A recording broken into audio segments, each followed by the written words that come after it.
but everything's fine. My next guest is the executive vice president at the National Taxpayers Union, Brandon Arnold. Okay, credit card debt exceeds $1 trillion. The New York Fed is going to release a Q4 2023 household debt and credit report. If people were racking up debt because the economy was growing and they're willing to spend a little extra to get the big ticket items now, we would be saying, wow, that's pretty amazing. But that's not what it is. They're buying groceries. Yeah, they're financing their everyday expenditures using their credit card. So that means groceries, that means paying their cell phone bill, their utility bills. And that's why we're seeing this amazing explosion of credit card debt, not just credit card debt across the board. When it comes to consumer debt, we're seeing higher housing related debt. Your mortgages are going up, auto loans, more debt there, student loans. Across the board, we're seeing more debt. But I'm most concerned about credit card debt because it's not securitized debt. Therefore, you're paying much higher interest rates. Average interest rates also gone up quite a bit thanks to the actions of the Fed. Now 21% is the average credit card interest rate. So if you have this high debt, these high interest rates, an inability to pay for your groceries, let alone pay off your credit card bill, you're looking at these horrible debt spirals that even KJP can't spin into a positive news hook. This means people are struggling just to keep their heads above water. Default rates are up. We're in a really concerning place economically speaking.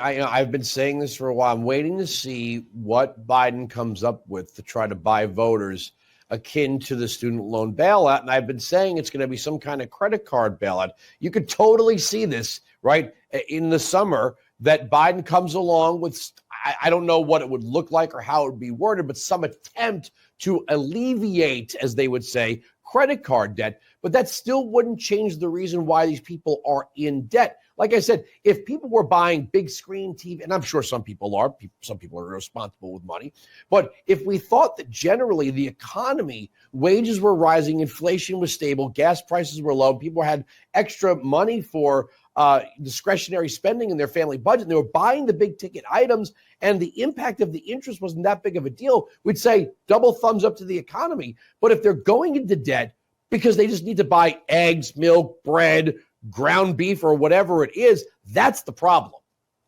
Yeah, absolutely. I think it's the problem of micro versus macro economics. And that is to say, the White House is looking at these big numbers and they're saying, oh, wages are going up, inflation is starting to moderate, therefore people are doing okay.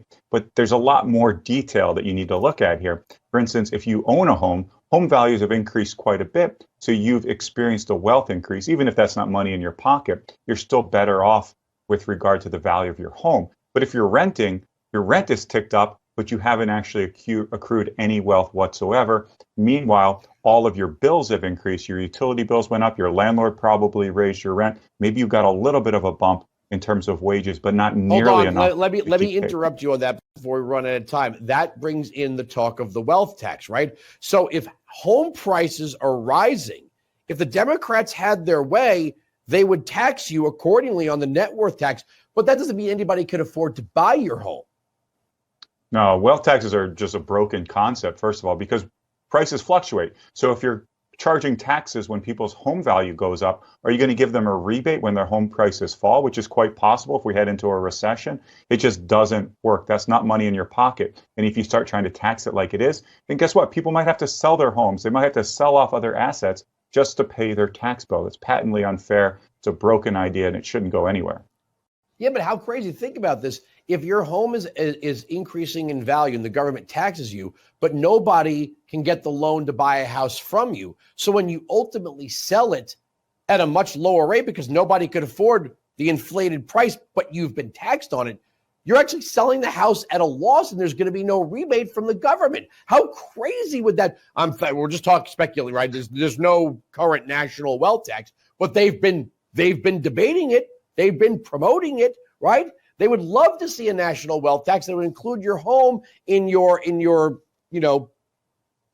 portfolio, I guess. But that's where you could get really hurt. I got less than a minute.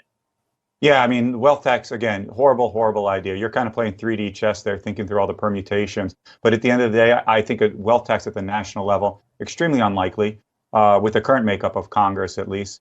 But at the state level, I think it's a real threat. I think California or another left-wing state could absolutely introduce a wealth tax. They've tried to do that. If that's the case, you'll see an exodus of people like you've never seen before. We're already seeing it to some extent, but you'll see tons of people moving to Arizona, Texas, Florida, you name it, at a pace that dramatically exceeds what we're seeing today.